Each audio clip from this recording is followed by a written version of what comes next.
صلی علی محمد وآل محمد۔ ایک دفعہ سورہ فاتحہ، 3 دفعہ سورہ توحید پڑھ کر تمام مومنین مومنات مرحومین، اپنے مرحومین، تمام علماء، تمام شہداء اور استاد سبت جعفر کی روح کو پڑھ کر بخش۔ بسم اللہ الرحمن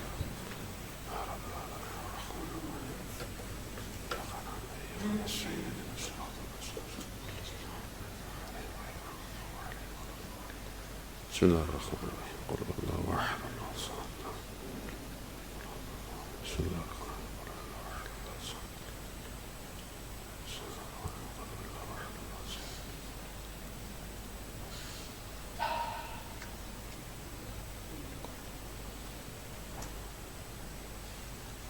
امام زمانہ کی سلامتی کے لیے ایک دفعہ صلوات بھیجتے ہیں۔ اللہم صلی علی محمد وآل محمد وسلم۔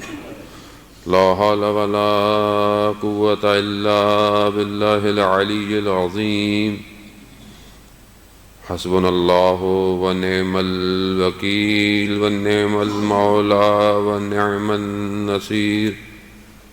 اعوذ باللہ من الشیطان الرجیم، بسم اللہ الرحمن الرحیم۔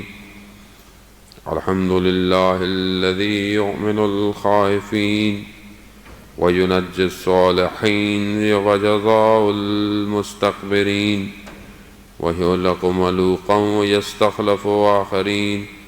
والصلاة والسلام علی رسول ثقلین محبوب رب المشرقین والمغربین جد الحسن والحسین نبینا سیدنا ابی القاسم محمد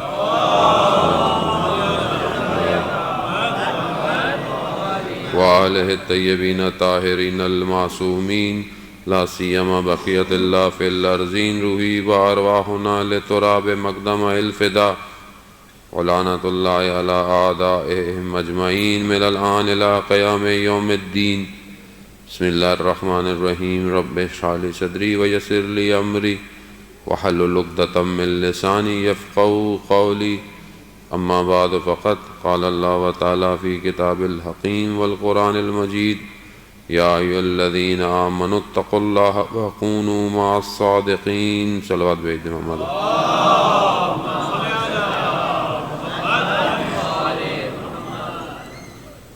عزاداران مظلوم سید الشہداء، ماہ رجب اپنے اختتام کی طرف رواں دواں ہے، مگر اسی ماہ رجب کے اختتام میں ایک عشق کا سفر ہے جو ابتدا ہو رہا ہے۔ آج شب 28 وہ شب ہے کہ جو تاریخ اسلام کے لیے ایک ایسی ہجرت کو معین کر رہا ہے کہ جس نے تا قیامت قلوبوں کو بہشت کی طرف ہجرت کروانا ہے۔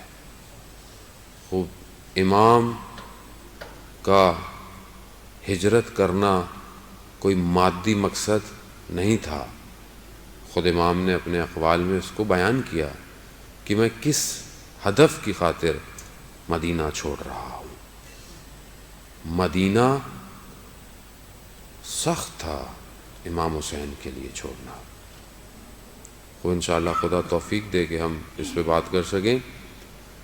خوب موضوع آپ کے سامنے واضح ہے، مجالس آپ نے مجھ سے زیادہ سنی بھی ہوں گی اور تاریخی حقیقت سے بھی آپ واقف ہیں، لیکن بہرحال اس موضوع سے جو خدا ہمیں توفیق دے کہ ہم اس کو چند منٹ جو ہمارے پاس ہیں اس میں سمجھ پائیں، کہ ہم یہ دیکھیں کہ امام کا مقصد کیا تھا اور کیا وہی مقصد ہمارا ہے یا نہیں ہے۔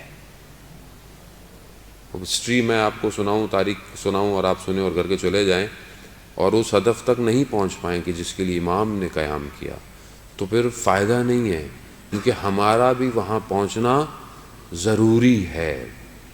یہ جو ہجرتیں ہیں تاریخ اسلام میں، یہ با ہدف تھیں، یہ ایسے نہیں ہے کہ بس سوچا اور اٹھ کے اور چلے گئے۔ رسول خدا نے اگر مکہ سے مدینہ ہجرت کی ہے تو ہدف تھا، مقصد تھا، اور اسی وجہ سے کسی اور کو ہجرت کرتے وقت اپنی امانتوں کا امین نہیں سمجھا رسول خدا نے سوائے مولا متقیان کے. کیونکہ ہدف تھا، اور ہدف الہی تھا، ہدف ذاتی نہیں تھا کہ میں کہیں جا رہا ہوں میں آپ کو دے رہا ہوں آپ چل. نہیں عزیزان محترم، کیونکہ ایسے شخص کو اپنے بستر پر سلانا تھا کہ جو سوئے تو لگے کہ رسول کی جگہ پہ حقیقی وارث سو رہا ہے، نہ کہ ساری دنیا کو لگے کہ نہیں. دسن ہر شخص، چاہے وہ دشمن ہو، چاہے وہ ملائکہ ہوں، چاہے وہ پروردگار ہو. اور نیند بھی مولا کائنات کہتے ہیں ایسی آئی کہ جو پھر کبھی نہ آ سکی. بستر رسول کا ہے، امانتیں رسول کی ہیں، اور مقصد الہی ہے، ہدف الہی ہونا چاہیے. ہدف الہی تھا مولا متقی. کوئی جان کا خوف نہیں کیا. باہر میان سے نکلی تلواریں انتظار کر رہی تھیں، مگر علی نے اس رات کو ان تلواروں کو نہیں دیکھا. اس وقت اس اپرچونٹی کو دیکھا کہ جو رسول مجھے دے رہے ہیں. یہی وجہ تھی کہ قرآن کی آیتیں پھر نازل ہو گئیں کہ کچھ لوگ ایسے ہیں جو اپنے نفسوں کا سودا اللہ کی رضا کے لیے کرتے ہیں. اللہ کی رضا کے لیے، یہی تو کہا کہ جنہوں نے اپنے نفسوں کو اللہ کی رضا کے لیے دے دیا، اللہ نے پھر اپنی ساری مرضیاں پھر انہی کو دے دیں. تو آج گھبرایا مت کریں کہ جب یہ کہتے ہیں کہ سب مولا کر سکتے ہیں، مولا کر لیں گے، مولا کے اختیار میں ہے. خدا نے دیا ہے مولا کے اختیار میں نے آپ نے تھوڑی دیا ہے مولا کے اختیار میں. اختیار ان کا ہے. کمال یہ ہے کہ ہم اپنے آپ کو بھی ان کے اختیار میں دے دیں. کمال یہی ہے. ہم بولے میرا بندہ، میرا ماں. بہرحال کی حدیث ہے کہ فضائل کی حدیث ہے کہ جب مولا متقیان سو رہے تھے تو پروردگار نے حضرت جبرائیل اور حضرت میکائیل دونوں پر افتخار کیا کہ دیکھو وہ میرا بندہ اپنی جان کو خطرے ڈال کر اپنے محبوب رسول کے لیے بستر پر سو رہا ہے. اگر جان مقدم کرنی ہوتی تو کہا دونوں انبیاء سے کہ کیا تم ایک دوسرے پر مقدم کرو کہ میں اس کی خاطر اپنی جان دے دوں. تو کہا افتخار کیا. تو حضرت جبرائیل اور میکائیل نیچے آئے. اب ان کا اوپر نیچے آنا یہ ہماری سمجھ میں نہیں آتا، کیونکہ ہمارے لیے کوئی چیز اوپر ہے نیچے ہے، ان کے لیے کائنات کس طرح کی ہے یہ ہم نہیں جانتے. بہرحال جو بچے نئے بیٹھے ہیں فزکس پڑھتے ہیں وہ کوانٹم تھیوری اور پیرلل یونیورس جو ہے جب آپ دنیا میں پڑھتے ہیں تو آپ کو خدا کی خدائی ہلکے ہلکے نظر آنا شروع ہو جاتی ہے کہ نظام کائنات کا کیسا ہے. بہرحال آ کر انہوں نے پروردگار کیا کیا پر کہا مولا، کہا کہ خدا آپ کے اوپر افتخار کر رہا ہے. یہ آسان نہیں عزیزان محترم، ہم جملے سنتے ہیں اٹھ کے چلے جاتے ہیں. پروردگار ہے کائنات کا. کائنات کتنی بڑی ہے. یہ جو مادی کائنات ہے اس کو جو تھوڑا بہت ابھی تک ڈھونڈ پائے ہیں، جو ہبل ٹیلیسکوپ اور اس کے علاوہ جو پوری کے پوری کتنی گیلیکسیاں ہیں، اس گیلیکسی کے اندر ہم کہاں ہیں، ہماری گیلیکسی کتنی چھوٹی سی ہے، اس چھوٹے کے اندر پھر ایک دنیا، پھر اس دنیا کے اندر ہم ایک شہر میں، ہم کہاں ہیں اس پورے نظام میں. وہ پھر بھی یہ کہتے ہیں کہ ابھی تک ایک ڈاٹ، ایک نقطہ نظر آیا ہے اس مادی کائنات کا. 780 میل کے رفتار سے یہ پوری گلیکسی موو کر رہی ہے. کہاں جا رہی ہے؟ کتنی بڑی کائنات ہے. جب اس کو دیکھتا ہے تو بڑا بڑا مفکر اور سائنسدان مجبور ہو جاتا ہے کہ کوئی اس کائنات کا ناظم ہے. اور وہ ناظم جب ایک ذات پر افتخار کر رہا ہو. ایسے نہیں عزیزان محترم کہ پروردگار نے قرآن میں کہا کہ سارے دنیا کے درخت قلم بن جائیں اور سمندروں کی سیاہی 7 ان جیسے سمندروں کے پانی سیاہیوں میں بدل جائیں تو بھی کلمت اللہ کے فضائل نہیں لکھے جا سکتے. امام کہتے ہیں نحنو کلمت اللہ، ہم اللہ کے کلمے ہیں. ان کا ذکر سننے آئے ہیں آپ، کوئی کسی چھوٹی ہستی یا کسی بڑے پریزیڈنٹ یا کسی کوئن یا بادشاہ کے ذکر سننے نہیں آئے ہیں، آپ ان کے ذکر سننے آئے ہیں کہ جو پیدا ہوتے ہیں تو ملائکہ اپنی نجات کے لیے اپنے پروں کو ان کو جھولوں سے مس کرتے ہیں۔ ان کی یعنی ہم اپنے آپ کو سمجھیں، ہم چھوٹے نہیں ہیں عزیزان محترم، یعنی ملائکہ انتظار کر رہے ہوں جن کے لیے۔ آپ امام کی رخصتی سننے آئیں، بہرحال ولادتیں ہیں انشاءاللہ، فضائل ہم اس میں توفیق ہوگی تو بیان کریں گے، یعنی اپنے آپ کو چھوٹا نہ سمجھیں، ہدف بڑا ہونا چاہیے زندگی کا۔ امام کی اس موومنٹ سے، امام کی اس ہجرت سے ہم کیا لے کے اٹھیں آج؟ یہ مہم ہے، ایک چیز لے کے اٹھیں، وہ امپورٹنٹ ہے۔ امام نے ہجرت کیوں کی امام خود کہہ رہے ہیں کہ میرا ہدف کیا تھا؟ اپنے نانا کی امت کی خاطر میں نکلا ہوں، اس کی اصلاح کی خاطر کہ صحیح ہو، امر بالمعروف کی خاطر۔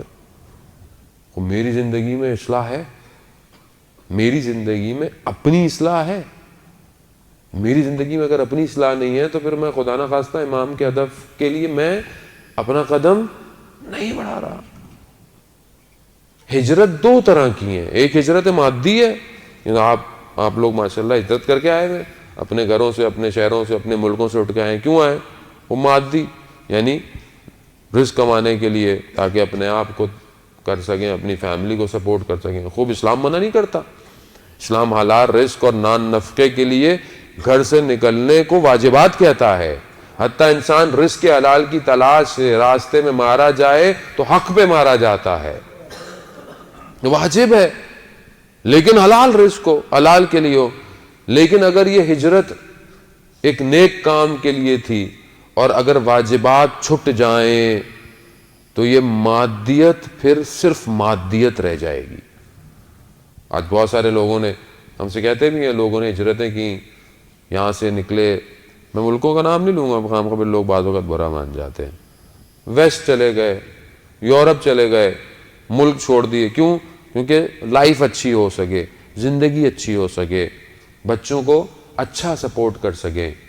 لیکن جب وہاں گئے تو اس نظام میں ایسے پھنسے کہ خود پھنس گئے، اور جس مقصد کے لیے گئے تھے وہ فوت ہو گیا۔ مقصد کیا تھا؟ کہ بھی اولاد کو کریں گے، اور اولاد کہاں گئی؟ ایک عالم دین کہتے ہیں میں یورپ کے کسی ملک میں گیا، مجھے پتہ چلا میرا کوئی بہت پرانا جاننے والا تھا، اس کا انتقال ہو گیا، تو میں ان کے ڈھونڈ ڈھانڈ کے دوسرے شہر میں کہیں ان کے گھر پہنچا، اور میں نے ان کے بچوں کے ساتھ کے تعزیت کروں یہ وہ، تو میں نے کہا کہ والد محترم کی قبر کہاں ہے، میں جا کے فاتحہ پڑھ دوں۔ کہا قبر؟ کہا ہم نے تو باپ کو جلا دیا۔ کہا جلا دیا؟ کہتا ہاں، وہ ہم دیکھتے تھے یہاں زیادہ تر رہنے والے کچھ لوگ وہ اپنے مردوں کو جلا دیتے تھے، ہم نے جلا دیا۔ کیوں گیا تھا وہ؟ ان بچوں کی تربیت، ان بچوں کو رزق، ان بچوں کو اچھی زندگی۔ مگر کیا کریں گے ایسی زندگی کا جس میں دین نہ رہا؟ صاحب میں تو صبح شام محنت کرتا ہوں، میں یہ کرتا ہوں۔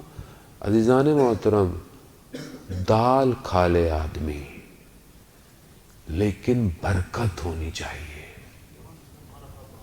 برکت چاہیے۔ کم گھنٹے کام کرے لیکن چند گھنٹے اپنی اولاد کو دے۔ اولاد کو دینے کا ٹائم نہیں ہے آج کسی کے پاس۔ آپ اپنے ہدفوں کو بلند کریں، آپ اپنے ٹائم کو یوٹیلائز کر کر اتنا ٹائم نکالیں کہ جس کے لیے آپ محنت کر رہے ہیں۔ میں نے ایک شخص کی وائس نوٹ سنا، بیچارہ جیل کے اندر ہے، مشکل میں ہے، پیسوں میں پھنس گیا کسی ملک میں۔ اس نے اپنے گھر والوں کو بولا جو گھر پراپرٹی میں نے خریدی وہ بیچ کے میرا قرضہ پورا دیں۔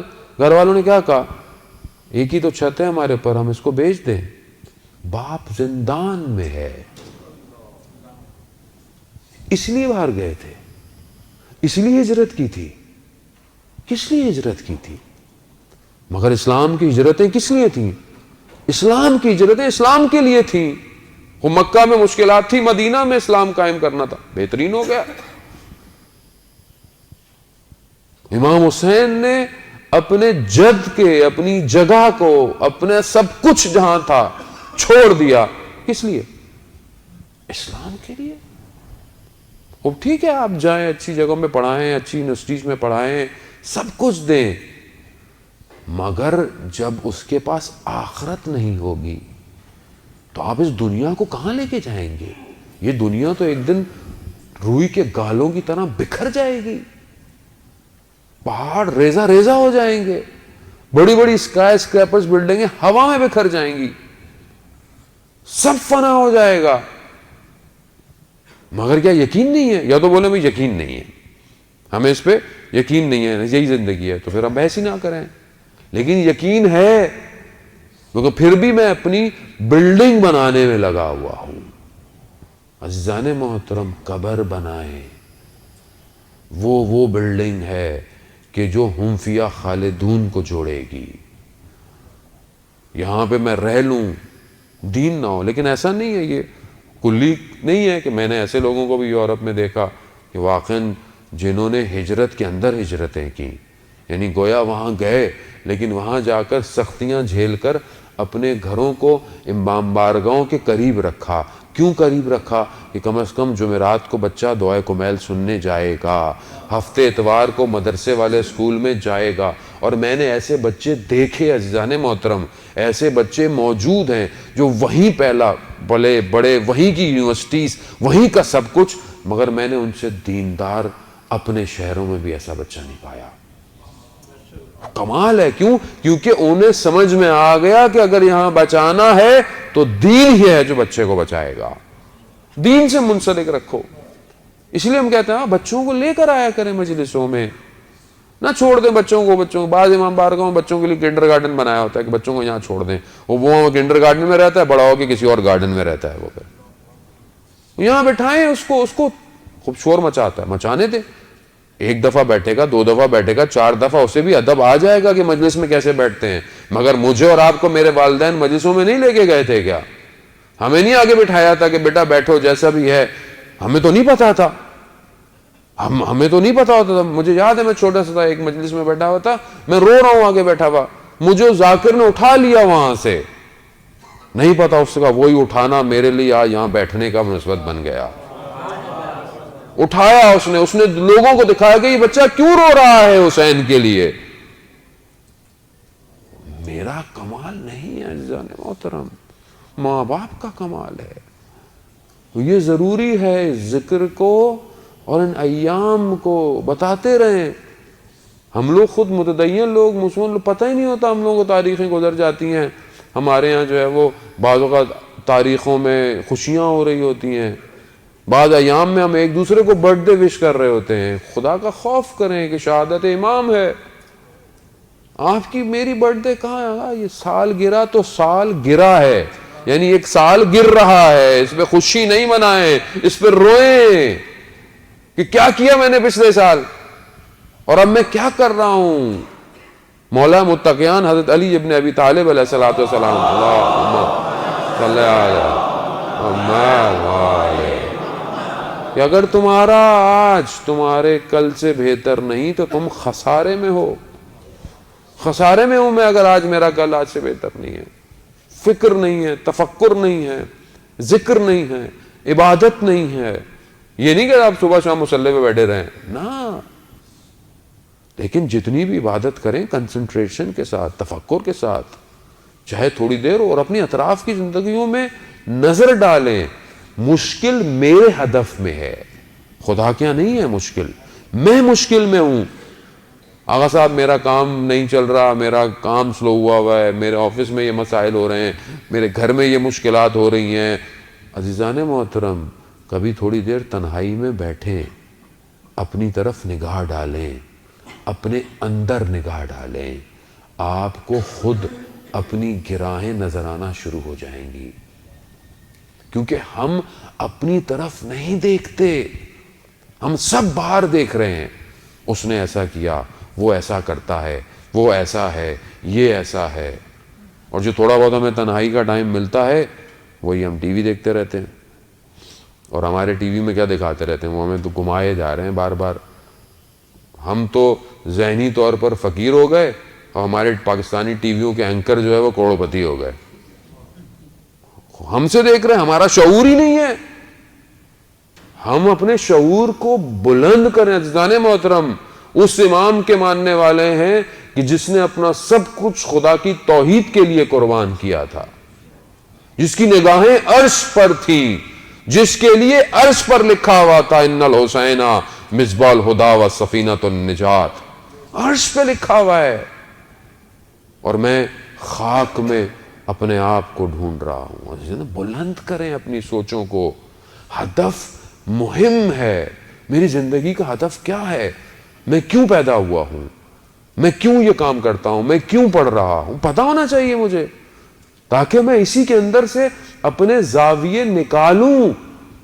خاص طور پہ جوانوں کے لیے سب کچھ بغیر ہدف کی زندگی گزر رہی ہے. مقصد نہیں ہے زندگی کا. کیسے ہو سکتا ہے کہ جب پروردگار کہتا ہے کہ میں نے پتوں کو بھی بغیر مقصد کے خلق نہیں کیا, تو اشرف المخلوقات بغیر ہدف کے خلق ہوگی؟ میرا بھی تو کوئی مقصد ہوگا. عزیزان محترم, اسی توجہ نے تو ہلایا میرے جیسے خاک میں پڑے ہوئے شخص کو کہ تمہاری زندگی کا کیا ہدف ہے.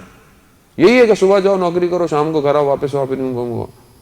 تو میرے ایک دوست تھے, وہ شاعر تھے, آرٹسٹ تھے, کہنے لگے کہ یار یہ بھی کوئی ہدف ہے زندگی کا؟ بندہ صبح جائے شام کو واپس آ جائے. کوئی تو کام ایسا ہو کہ انسان توجہات کے ساتھ, کوئی تو ذرہ ہم بھی اس پتھر کے بے شک چھوٹے سے ذرے کی طرح بنے کہ جب وہ ساکت جھیل کے اوپر گرایا جاتا ہے تو اپنے حدود میں وائبریشن پیدا کرتا ہے. اتنا تو بنوں میں کہ جس معاشرے میں ہوں تھوڑی تو وائبریشن پیدا کروں میں معاشرے کے اندر. لیکن اس کے لیے جب تک میرا ہدف بلند نہیں ہوگا, جب تک میری روح بزرگ نہیں ہوگی. جنان محترم, ایک ہجرت مادی ہے, ایک ہجرت مانوی ہے. ایک مانوی ہجرت فزیکلی جانے سے نہیں ہوتی ہے, باطن کے ٹریول کرنے سے ہوتی ہے. میں باطنی طور پر کیسا تھا, اتنی مجلسیں سننے کے بعد اب میرے باطن میں کتنا فرق پڑا ہے. خوب اس ہجرت کو کریں, اس ہجرت کو کوئی نہیں روک رہا آپ کو. آپ کو مانویت کو تو کسی نے نہیں پکڑا ہوا. آپ کو سڑکوں پہ سگنل آپ کو روک دیتا ہے کہ ابھی سگنل کو لے گا, ٹریفک ہے, رش ہے, لیکن آپ کے مانویت کو تو کوئی نہیں روک رہا. کون روک رہا ہے؟ میں خود روک رہا ہوں. میں اپنے آپ کو درک نہیں کر پا رہا. پروردگار نے جب انسان کو خلق کیا تو کہا کہ میں نے اس کو خاک سے خلق کیا اور پھر اپنی روح کو اس میں پھونکا. یعنی خاک مادہ ہے اور روح مانویت ہے. اب جب یہ دونوں کمبائن ہوئی تو انسان بنا. اور افسوس یہ ہے کہ جب میں اس دنیا میں آیا ہوں تو میں صرف اپنے مادے پہ توجہ دے رہا ہوں. یعنی میرے کپڑے اچھے ہونے چاہیے, میری شکل اچھی ہونی چاہیے, میری صحت ایسی ہونی چاہیے.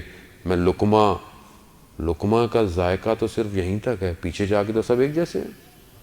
لیکن ساری میری کوشش کس پر ہے؟ کتنی میں نے کوشش کی کہ اس بدن کے ساتھ, ٹھیک ہے اس کا بھی خیال رکھنا ہے کیونکہ اچھا بدن ہوتا ہے تو روح کو اچھی اپلفٹ کرواتا ہے, لیکن کتنی میں نے روح کی خوراک دی, کتنا میری وہ روح پرواز کرتی اور حرکت کرتی, کتنا میں نے کام کیا. میں متوجہ ہوں بھی کہ نہیں ہوں, مجھے پتہ ہی نہیں ہے. میں تو اتنا مادے میں ہو گیا ہوں کہ مجھے پتہ ہی نہیں کہ روح ہے بھی یا نہیں ہے. اور جب اس روح کو صحیح خوراکیں نہ ملیں عزیزان محترم, تو پھر یہ روح اصل ڈاکٹروں کے پاس جانے کی بجائے عاملوں کے پاس جاتی ہے, جو ذائچے بنا رہے ہیں, رمل کر رہے ہیں, یہ تعویذ دے دو, وہ تعویذ دے دو. آج معاشرہ بھرا پڑا ہے اس سے. آج آپ کے معاشرے میں ذرا سا پاؤں سلپ ہو جائے کسی کا تو ہو کسی نے جادو کر دیا, فارغ بیٹھے ہوئے لوگ آپ کے اوپر جادو کرنے کے لیے. معاشرہ ایسا ہو گیا ہے.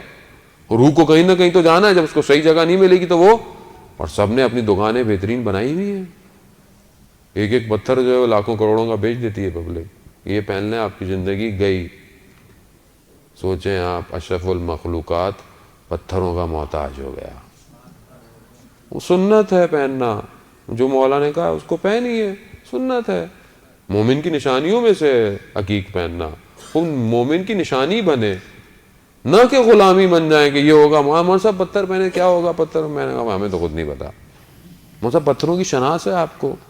میں نے کہا انسان کی شناخت ہے، پتھروں کی شناخت تو ہمیں بھی نہیں آتی ہے. بھائی پہن لیں، نہیں یہ بتائیے وہ بتائیے اس میں بال آ گیا ہے کیا ہے. دنیا آسمانوں پہ وہ اسپیس ایکس کا جو مالک ہے وہ روڈ سٹار ٹیسلا کو اسپیس پہ بھیج رہا ہے. 2027 میں اس کا کانوائے مارس پہ جا رہا ہے. لوگ ٹکٹ خرید رہے ہیں اس کا. تو میں نے بعض جگہ بولا، میں نے بھی اس کو بولا میرے لیے بھی ایک ٹکٹ خرید لے بھائی. میں نے کیوں؟ میں نے کہا یہاں کی پبلک کو تو میری باتیں سمجھ نہیں آتی، شاید مارس میں ہی کوئی سن لے ہماری باتیں. وہ ہم تو یہیں گھسے ہیں، یہ کیسے ہوگا وہ کیسے ہوگا. باہر آئیں عزیزان محترم، یہ ہدف زندگی ہے، ثواب ہے. بہت سارے پتھر ثواب ہے پہننا، در نجف ثواب ہے پہننا. پھر وہ پہنے. جوتے کیسے ہوں، فلانا کیسا ہو، یہ کیسا ہو. 1400 سال بعد قوم یہیں پھنسی ہوئی ہے. کیسے پرواز کرے گی یہ؟ کہاں پرواز کرے گی یہ؟ آنے والا کائنات کا امام ہے، کائنات کا امام ہے کہ جس کے لیے کائنات ہاتھ میں ہے. صرف یہ معذرت کے ساتھ رضویہ انچولی اور الہ آباد اور لکھنؤ پہ امام نے نہیں آنا ہے کہ ہم سمجھ رہے ہیں کہ یہ ہمارا امام ہے. کائنات کا امام ہے. وہ پتا ہے کہ ان کو پتا تھا کہ لوگ مارس پہ بھی جائیں گے، وہاں پہ بھی امامت ان کے اوپر آئے گی. امام وہی ہے. یہ تخیلات نہیں ہیں عزیزان محترم. گاڑیاں ہوا میں اڑیں گی، اڑ رہی ہیں. آپ کے یہاں تو 220 میں ٹیکسی بننے والی ہے، ٹیسٹ ڈرائیو بھی ہو گیا اس کا. ہوا میں فضا میں چیزیں جائیں گی، سب جائے گا.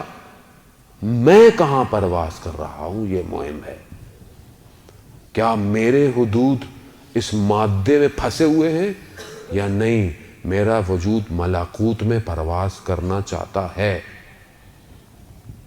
ایک عارف بزرگوار کہتے ہیں کہ میں اماموں کے علاوہ باقی حرموں میں نہیں جاتا تھا، امام زادے یا صاحب کے. میں سمجھتا تھا صرف فیض جو ہے وہ ائمہ کے حرم سے ہی ملتا ہے. وہ ایک دن کہتے ہیں میں مدائن کی طرف، وہ جو کسرا کا وہ جو قلعہ تھا وہاں دیکھنے چلے گئے تو جا کر رکے تو حضرت سلیمان فارسی کی قبر جو تھی وہ قریب میں تھی. اب جب وہاں پہنچ گئے، ہدف وہ نہیں تھا لیکن پہنچ گئے تو چلے 2 رکعت نماز پڑھ لیں. وہ کہتا ہے خود حضرت سلیمان فارسی نے ہمارا استقبال کیا، خود وہ وجود ظاہر ہوا اور ایسا تھا کہ اس میں کوئی بھی نقطہ کسی عیب کا ہمیں نظر نہیں آ رہا تھا. اور وہ وجود اتنا پاک تھا کہ اس نے ہمارے وجود کو ہلا دیا. کیسے نہ ہلاتا؟ سلمان و منا اہل بیت. سلمان ہم اہل بیت میں سے تھا. کہاں پہنچا دیا حضرت سلمان کو کہ آج بھی ان کا وجود دے رہا ہے. علامہ طباطبائی کہ آپ کی صلوات ان کے درجات میں اضافہ فرمائے. اللہم صلی علی محمد. خوب موضوع ذہن میں رکھیے گا، مانوی ہجرت. علامہ طباطبائی کے بھائی حسن طباطبائی، حسن الہی طباطبائی، وہ بھی آیت اللہ قاضی کے شاگرد تھے.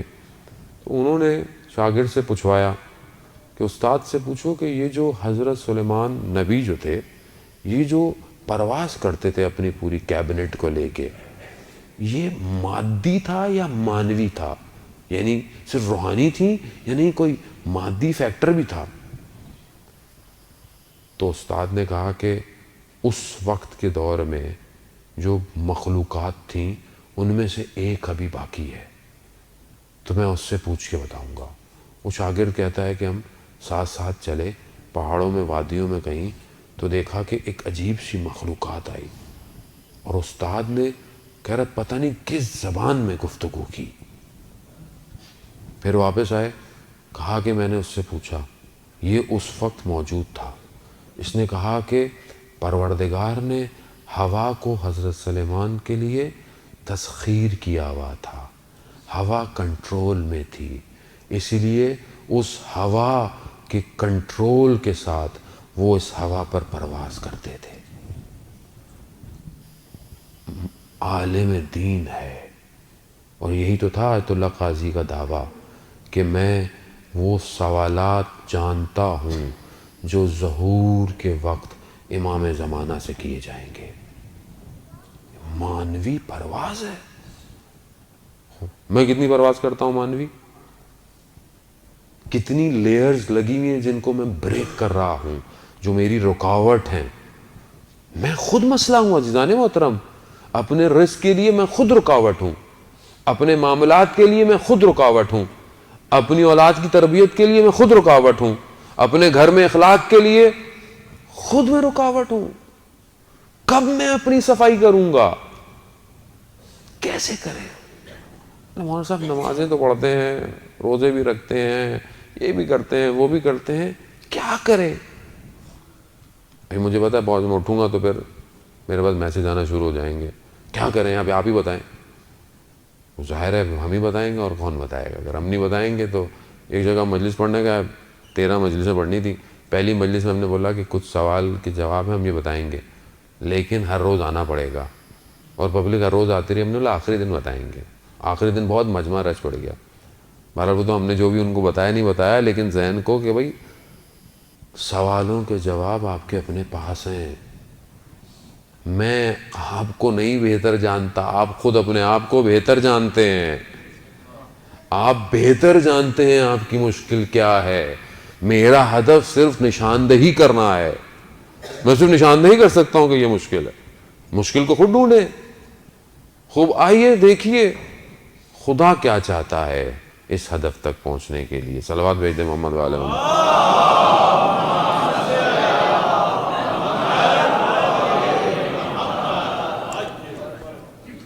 خود پروردگار نے حضرت موسیٰ نبینا علیہ الصلوۃ والسلام سے پوچھا، اے موسیٰ تم میرے لیے کیا کرتے ہو؟ غور سنیے گا، بس زیادہ میں آپ کو مزاحم نہیں ہونا چاہتا۔ کہا کیا کرتے ہو؟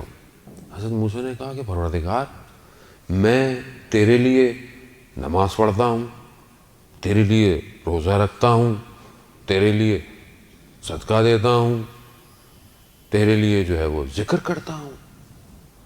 پروردگار نے کہا کہ موسیٰ یہ تمہاری جو نماز ہے یہ تمہارا دین ہے، اور دین جو ہے وہ راستہ ہے، میرے لیے نہیں ہے، یہ راستہ ہے، اس پہ تم نے چلنا ہے۔ عزیزان محترم، یہ نماز جو میں پڑھتا ہوں بعض اوقات ہم بڑا جتاتے ہیں کہ مولانا صاحب میں تو 5 وقت کی نماز پڑھتا ہوں، فجر بھی پڑھتا ہوں۔ بہت سارے لوگ کہتے ہیں مولانا صاحب فجر قضا ہو جاتی ہے کبھی کبھی۔ کیوں قضا ہوتی ہے فجر؟ 1 دفعہ ہوئی، 2 دفعہ ہوئی، 3 دفعہ ہوئی۔ اب اگر آپ ایک روڈ پہ جا رہے ہوں اور ہر دفعہ آپ کو کیمرے کی لائٹیں پڑتی رہیں تو تیسری دفعہ تو آپ کو برابر والا بولے گا بھائی جب پتہ ہے یہاں لائٹ پڑنی ہے تو گاڑی ہلکی کر لو۔ گاڑی ہلکی کرتا ہوں کہ نہیں کرتا؟ یا گزرنا چھوڑ دیتا ہوں میں وہاں سے، بھائی یہاں سے نہیں جانا، یہاں کے کیمرے بڑے خطرناک ہیں۔ نماز قضا ہو رہی ہے، میں سوچتا کیوں نہیں ہوں کیوں قضا ہو رہی ہے نماز میری؟ نماز کمال نہیں ہے، جتا نہیں رہا کہ میں نماز میرے لیے ضروری ہے عزیزان محترم۔ نماز پروردگار نے میرے لیے بنائی ہے، میری بقا کے لیے بنائی ہے۔ ایک نماز اگر قضا ہو جائے اس کی قیمت ہم دنیا کے خزانے بھی جمع کر لیں نہیں کر سکتے، یاد رکھیے گا۔ ایک شخص آیا، چھٹے امام جعفر صادق علیہ السلام، امام کی خدمت میں آیا کہ مولا میں سفر پہ تجارت پہ جانا چاہتا ہوں، استخارہ دیکھیں۔ استخارہ برا آیا، بد آیا۔ کچھ عرصے بعد واپس آیا، کہا کہ ابن رسول اللہ آپ نے تو کہا تھا برا آیا، لیکن مجھے تو اس تجارت میں بڑا فائدہ ہوا، بہت پروفٹ ہوا۔ تو امام نے کہا کہ فلانے دن فلانے روز فلانی جگہ فجر کی نماز چھوٹ گئی تم سے؟ کہا ہاں۔ کہا سارے خزانے جمع کر لو، اس فجر کی نماز کی قیمت ادا نہیں کر سکتے۔ بعض اوقات ہمارا اٹھنا، ہمارا بیٹھنا، رات کی محفلیں فجر کی نماز کیا کرتی ہے؟ گئی. ساری رات بیٹھے میں باتیں کر رہے ہیں، ٹی وی دیکھ رہے ہیں، میچ دیکھ رہے ہیں، یہ کر رہے ہیں، وہ کر رہے ہیں. فجر آئی تو تھوڑی دیر سو لیتے ہیں، گئی فجر. تو وہ بلے شاہ کہتے ہیں کہ راتیں جاگن شیخ سداتاں، راتیں جاگن کتے. کہتے ہیں رات کو شیخ بھی جاگتے ہیں، رات کو کتے بھی جاگتے ہیں.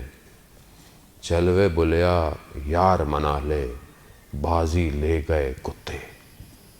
کہا یہ رات کو جاگتے ہیں، صبح شیخ دنیا کے کاموں میں مصروف ہو جاتے ہیں، مگر کتا رات کو اپنے مالک کے گھر کی حفاظت کرتا ہے اور صبح آ کر اس کے دروازے پر بیٹھ جاتا ہے. چلوے بلیا یار منا لے. عزیزان وقت ساری رات گزر گئی اور جب ایک سجدے کا وقت آیا تو میں خواب غفلت میں تھا. ایک شہید نے اپنی وصیت نامے میں، اس کی جب ڈائری ملی تو اس نے لکھا ہوا تھا کہ میری زندگی کا سب سے تاریک دن وہ تھا کہ جب میں اٹھا تو سورج نکلا ہوا تھا. کتنی میری زندگی کے تاریک دن ہے عزیزان محترم. میں نہیں کہہ رہا خدا نے، میں اپنے آپ کو کہہ رہا ہوں کہ میں یہ نماز تو راستہ ہے میرے لیے. یہ راستہ نہ ہو تو میں تو تباہ اور برباد ہو جاؤں گا. یہ 5 وقت کے سجدے نہ ہوں تو میں تو غرور تکبر میں پڑ جاؤں گا، کیونکہ میں کسی کو سجدہ ہی نہیں کر رہا. میں سجدہ کروں گا تو مجھے میری اوقات نظر آئے گی کہ میں ہوں کیا. اسی لیے پروردگار کو ساری عبادتوں میں سب سے بہترین عبادت کے سب سے بہترین جز میں سب سے بہتر سجدہ لگتا ہے. اسی لیے اس نے سب سے پہلے جب اپنے امر کو جاری کیا تو کہا کہ آدم کو سجدہ کرو. سجدہ. اسی لیے سید الشہداء نے سجدے میں اپنے آپ کو پروردگار دیا.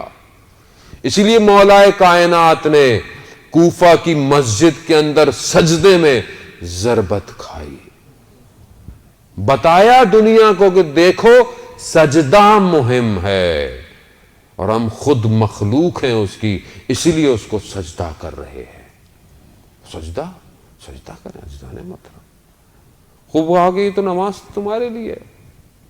کہا کہ روزہ تو جہنم سے بچنے کی سپیر ہے، شیلڈ ہے. روزہ جو رکھتے ہیں ہم، جہنم کی آگ سے ہمیں روزہ بچاتا ہے. یہ جو آپ روزے رکھ رہے ہیں کہ انشاءاللہ مستحبات روزے بھی آپ کے لیے بہترین ہے اور واجبات تو ویسے بھی رکھنے ہوتے ہیں. بچوں کو عادت ڈالیں، نہیں ابھی تو چھوٹا ہے، ابھی تو چھوٹی ہے، 9 سال میں بالغ ہو جاتی ہے. عزیزان محترم 8 سال سے اس کو روزہ رکھانے کی عادت ڈال دیں. کل کو جب وہ بڑی ہوگی، اس کی قضائیں ہوں گی، اس کو سمجھ نہیں آئے گا تو قصور کس کا ہوگا؟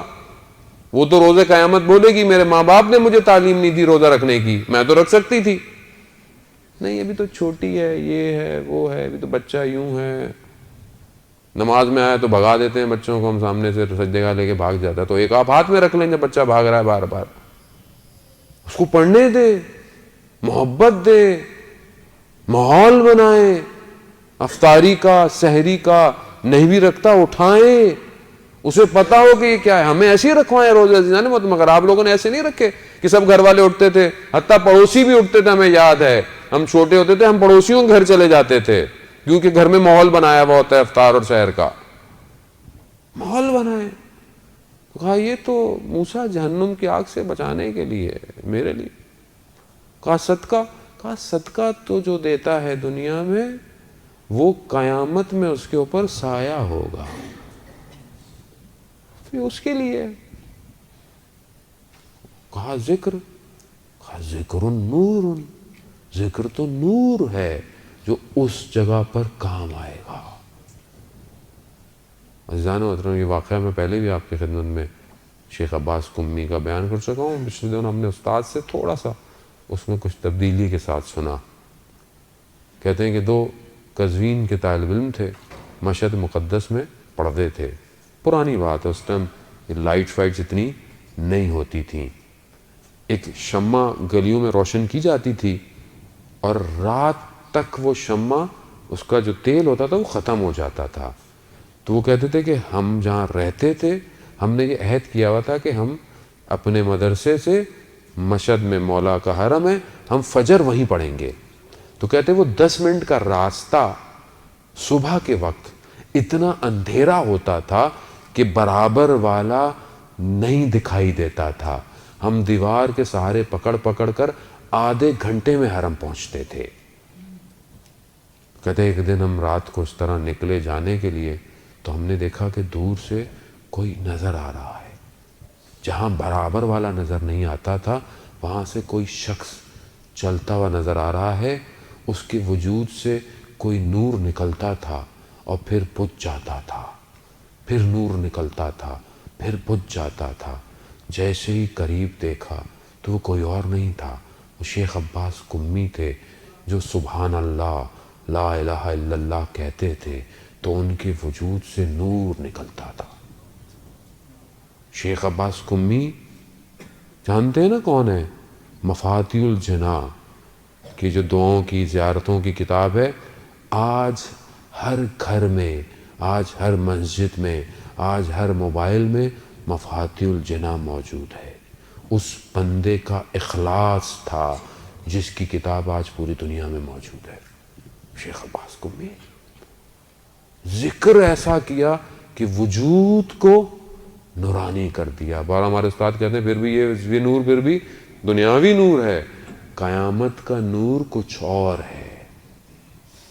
اسی لیے جب ایک دفعہ رسول خدا حضرت محمد مصطفیٰ صلی اللہ علیہ وسلم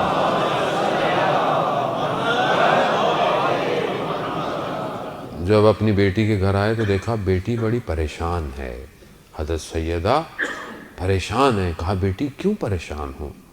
کہا بابا مجھے قیامت کے منظر نے پریشان کیا ہوا ہے کہ جب سب عریاں ہوں گے، لباس نہیں ہوں گے، مجھے اس وقت نے بہت پریشان کیا ہوا ہے۔ تو ایسے میں روایت میں ہے کہ حضرت جبرائیل آئے اور کہا رسول خدا کو کہ فاطمہ سے کہیے کہ ہم ان کے چاہنے والوں کو نور کے حلیوں کے اندر وجود دیں گے جس نور میں وہ قیامت میں راستوں کو طے کریں گے۔ عزیزان محترم، یہ ہمارا کمال نہیں ہے، یہ اس در کا کمال ہے کہ بی بی کی ناراضگی کو پروردگار بھی نہیں برداشت کر رہا۔ نہ جانے اس وقت امت نے کیسے ناراض کر دیا بی بی کو۔ اللہ اکبر۔ عزیزان محترم، حدیث آگے بڑھی تو حضرت موسیٰ کہنے لگے پروردگار پھر میں کیا کروں، وہ خود ہی میری رہنمائی کر، یہ سب تو ہے تو تیرے لیے کیا کروں میں؟ تو پروردگار نے فرمایا اے موسیٰ کیا کبھی کسی سے میری خاطر محبت کی ہے؟ کہا کہ میری خاطر محبت کرو اور میری ہی خاطر دشمنی کرو۔ مقصد پروردگار ہے، یعنی اگر کسی سے محبت کر رہے ہیں تو کیوں کر رہے ہیں؟ پروردگار تیری خاطر۔ مولا متقیان نے اپنے 2 فرزندوں کو کہا کہ بیٹا میں تم دونوں سے بہت محبت کرتا ہوں۔ کہا بابا آپ ہم سے محبت، خدا سے محبت؟ کہا نہیں بیٹا، اسی محبت کے طول میں تمہاری محبتیں ہیں، اسی محبت کی خاطر تمہاری محبتیں ہیں۔ آپ اپنی اولاد سے محبت کرتے ہیں کیوں؟ پروردگار تیری خاطر۔ میری بہنیں، میری مائیں اگر گھر میں کام کر رہی ہیں، اپنے شوہر کا، اپنے ماں باپ کی خدمت کر رہی ہیں، کس لیے؟ کہیں پروردگار تیری خاطر کر رہی ہوں۔ تو دیکھیں ہر چیز اس رب کی خاطر جب ہونا شروع ہو جائے گی تو زندگی خود بخود باہدف ہو جائے گی۔ یہ ہے مانوی ہجرت کہ سب کچھ تیرے لیے ہے، کسی کے لیے نہیں۔ اور ایک عارف بہت بڑے عرفان نظری پہ تھے، ان کو اس وقت کے دور کے حاکم نے اصفہان سے بلا لیا اور مدرسہ کھول دیا۔ 70-80 سال عمر ہو گئی، شادی نہیں کی، علم میں اتنے زیادہ رہے۔ ایک دن مدرسے کے صحن میں بیٹھے ہوئے پانی کے حوض پہ شاگردوں نے کیا دیکھا کہ اپنے آپ کو مار رہے ہیں، تو ایک دم دوڑتے دوڑتے پہنچ گئے کہ کیا ہوا، کیوں مار رہے ہیں؟ کہا میں دیوانہ ہو گیا ہوں. کہا نہیں، آپ کو اگر آپ کی اولاد نہیں ہے، ہم آپ کی اولاد ہیں، آپ کے پاس یہ نہیں ہے، ہم سب کچھ ہیں، مگر آپ دیوانے نہیں ہیں، دیوانہ ایسا نہیں ہوتا. کہا نہیں میں دیوانہ ہو گیا ہوں. کہا میں نے ابھی یہ بیٹھ کے سوچا کہ کون سی چیز ہے جس کی میرے دل میں محبت ہے. تو میں نے دیکھا نہ مجھے شہرت سے محبت تھی، نہ مجھے شہرت سے محبت ہے، نہ مجھے مال و دولت سے محبت تھی، نہ میری اولاد نے مجھے کسی اور چیز سے محبت تھی. تو میں نے دیکھا کہ مجھے تو کسی چیز سے محبت نہیں. تو مجھے اچانک سے میرے دل سے آئی کہ تمہارے پاس چند کتابیں ایسی ہیں کہ اگر کوئی ان کو ہاتھ لگا لے تو میں ناراض ہو جاتا ہوں.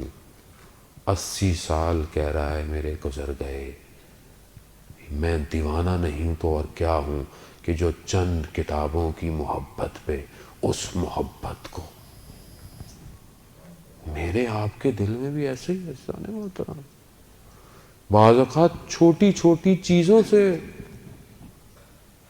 کتنی ایک کامن مثال ہے ہمارے گھر کے اندر، بچے سے کوئی گلاس ٹوٹ جاتا ہے، کتنا ہم واویلا کر دیتے ہیں اس کو، کتنا ہم اس کو سرزنش کرنا شروع کر دیتے ہیں. یہ کیا کیا تم نے، تمہیں پتا نہیں تھا، یہ سیٹ کیسا تھا، موبائل ذرا سا بچے نے یوں پھینک دیا. کیا کرتے ہیں ہم؟ یعنی اس کی قیمت اس اولاد سے زیادہ ہے. یہ پریکٹیکل ہے عزیزان محترم. ذرا سا کچھ بچہ لائن مار دے کہیں پر، ہم اس کی زندگی کو خراشیں مارنا شروع کر دیتے ہیں، کیونکہ ہماری محبتیں انہی چیزوں میں ہیں، مادیت میں ہے. ہمیں نہیں ہو پائی آج تک پروردگار سے محبت اپنے. وہ خدا کہاں ہے میری زندگی میں؟ کتنا میں اپنے رب سے باتیں کرتا ہوں، مگر امام حسین نے اپنے رب کی خاطر مدینہ نہیں چھوڑا. آپ مجھے بتا دیں اگر کوئی اور چیز ہے آپ کے ذہن میں یا تاریخ کی کتابوں میں یا کوئی چیز کے پروردگار کے سوا کسی چیز کے لیے امام حسین نے مدینہ چھوڑا ہو. آپ مدینہ میں امام حسین کے چھوڑنے پر تو گریہ کریں، اور آپ اپنی کوئی بھی چیز خدا کے لیے چھوڑنے کو تیار نہیں ہوں، تو میرے سے زیادہ دو روح کا انسان کون ہے پھر؟ میں چھوڑ ہی نہیں رہا چیزوں کو پروردگار کی خاطر. پروردگار، خدا، عشق صرف الہی ہے. یہ سب مجازی عشق ہے، یہ سب فنا ہو جائیں گے. اس لیے تو عرفا جو تمثیل بیان کرتے ہیں لیلا اور مجنو کی، کہ جب لیلا مر رہی تھی تو اس نے اپنی ماں کو بولا کہ مجنو آئے میری قبر پہ تو اسے کہنا کہ اس سے محبت کرے کہ جس کے چہرے نے کبھی مرجھانا نہیں ہے. ہم سب نے فنا ہو جانا ہے، ہر چیز فنا ہو جائے گی. آج کیا چیز ہے ہمارے پاس؟ کون تھا؟ کتنے ہمارے لوگ چھوڑ کے چلے گئے، کتنوں کو ہم نے یاد کیا آج تک. سلام ہو میرا امام پر کہ جو نہج بلاغہ میں ارشاد فرماتا ہے کہ تعجب ہوتا ہے مجھے انسان پر کہ ساری اپنی زندگی کی صحت پیسہ کمانے میں خرچ کر دیتا ہے، اور پھر اسی پیسے کو اپنی صحت کو بچانے میں خرچ کر دیتا ہے، اور زندہ ایسے رہ رہا ہے جیسے کبھی اس نے مرنا ہی نہیں ہے، اور جب مرتا ہے تو ایسا تھا جیسے کبھی زندہ ہی نہیں تھا. تعجب ہے. میں نہیں سمجھ پا رہا اپنے آپ کو عزیزان محترم. میں کب باقی ہوں کہ جب میں اپنے آپ کو اس پر فنا کروں گا. جب تک میری فنائیت اس فنا فی اللہ نہیں ہے میں باقی نہیں ہوں.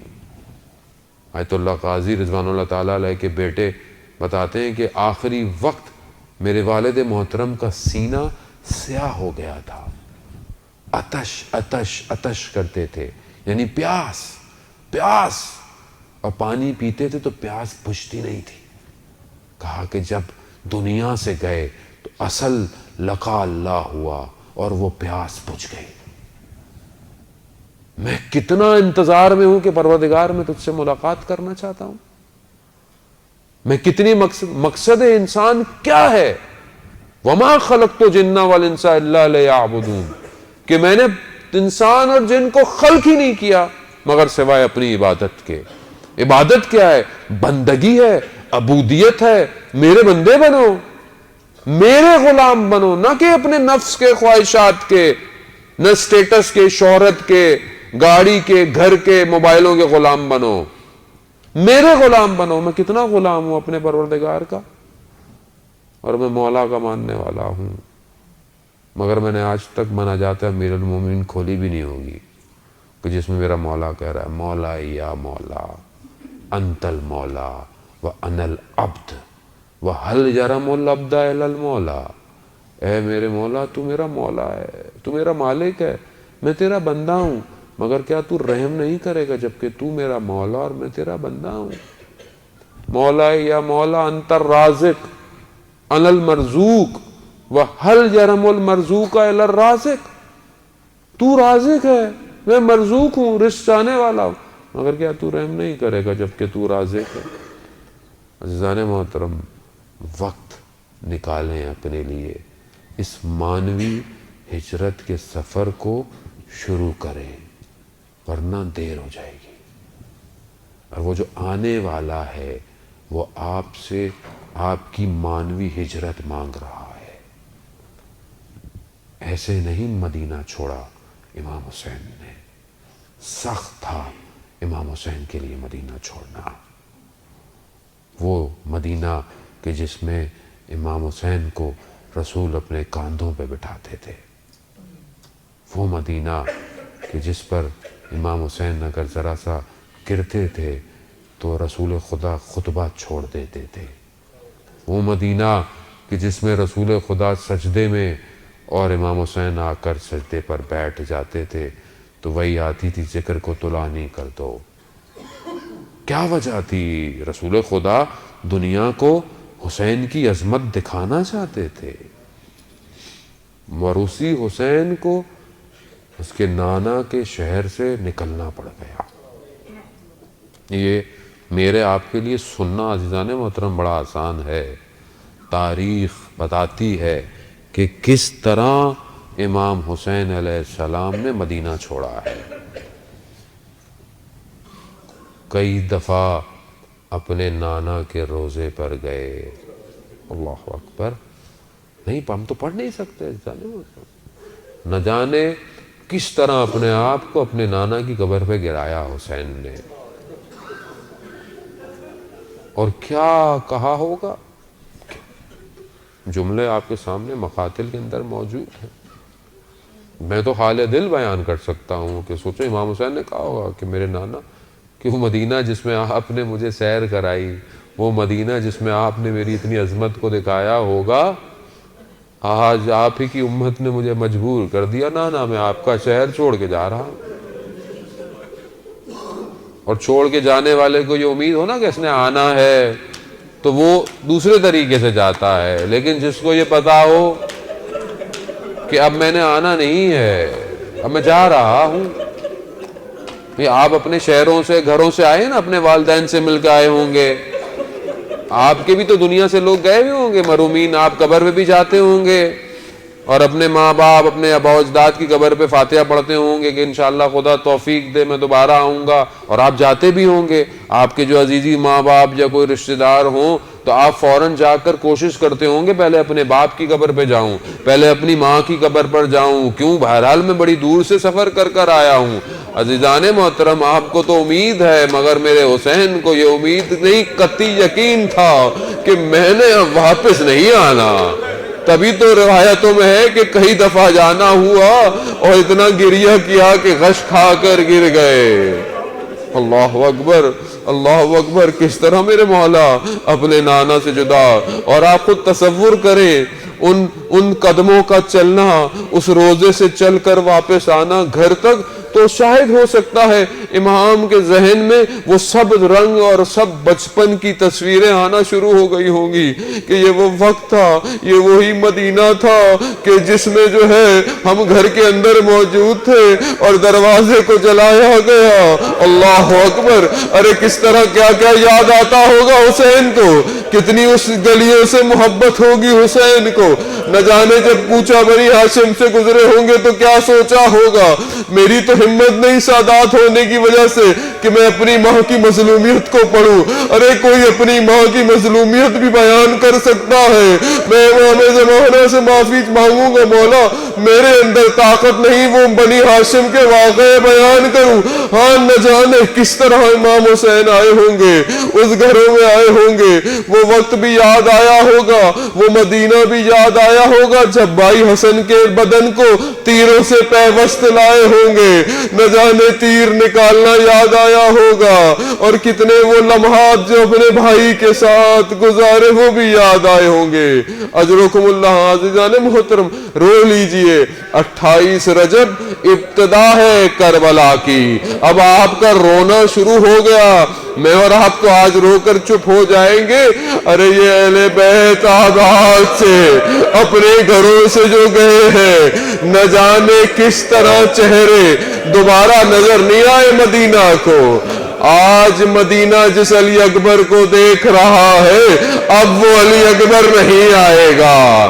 آج مدینہ جس عباس کو دیکھ رہا ہے اب عباس نہیں آئے گا, اب قاسم نہیں آئے گا. اب جو گیا عزیزان محترم اب خون آلودہ کرتے آئیں گے مدینہ میں. مدینہ والوں اب برداشت کر لو, یہ جانا آسان نہیں تھا اہل بیت کا, یہ بڑا سخت تھا. عزیزان محترم میں مفصل نہیں پڑھ سکتا, میں تیزی سے منازلوں کو طے کرتا ہوں. نہ جانے امام حسین آئے ہوں گے کیا کیا کہا ہوگا, کس کس کو سمجھایا ہوگا, کس کس کو چھوڑ کر جا رہے ہوں گے. چھوڑنے والوں کو کتنا غم ہوگا, جانے والوں کو کتنی بے چینی ہوگی. کس طرح کاروان تیار ہوا, کاروان تیار ہوا, عماریاں لگی. اب ایک کو سوار کرایا جا رہا ہے, ایک ایک سوار ہو رہا ہے. میرا سلام ہو اس ثانی زہرا پر کہ جس کو عماری پر سوار کرنے کے لیے ایک طرف عباس ہے ایک طرف علی اکبر ہے. نہ جانے کس طرح اپنی پھوپھی کو چلایا ہوگا, شان سے سوار کیا ہوگا, کس شان و شوکت سے میری بیبیاں محمل میں بیٹھی ہوں گی, کتنا پردے کا انتظام ہوگا. شب کی تاریکی ہوگی کہ کوئی دیکھ نہ لے ان سازانیوں کو, کوئی اس اہل بیت کی خواتین کو دیکھ نہ لے. نہ جانے کس شوق سے ارے چھوٹے چھوٹے بچے کاروان میں سوار ہوئے ہوں گے کہ نہ جانے ہم کہاں جا رہے ہیں.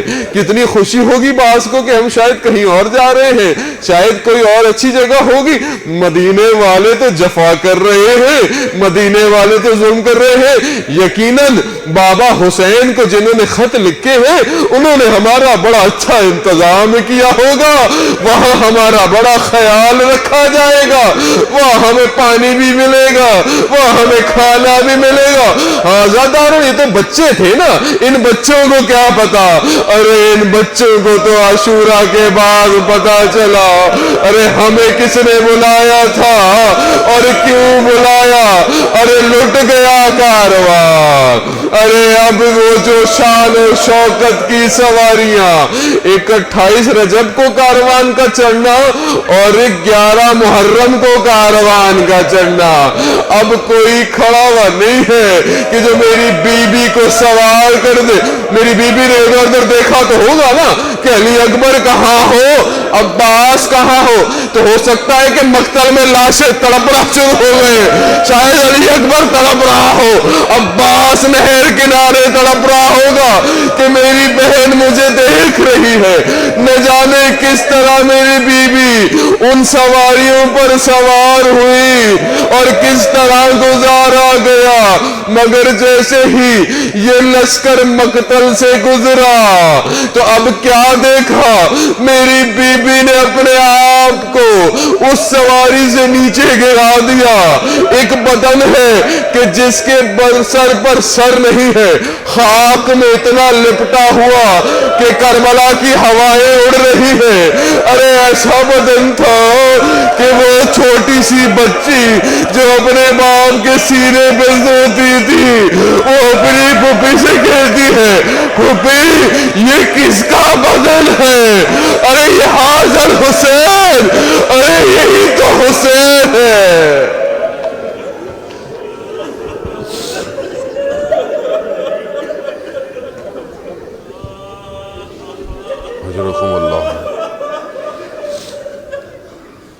الا لعنۃ اللہ علی القوم الظالمین وسیعلم الذین ظلموا ای منقلب ینقلبون۔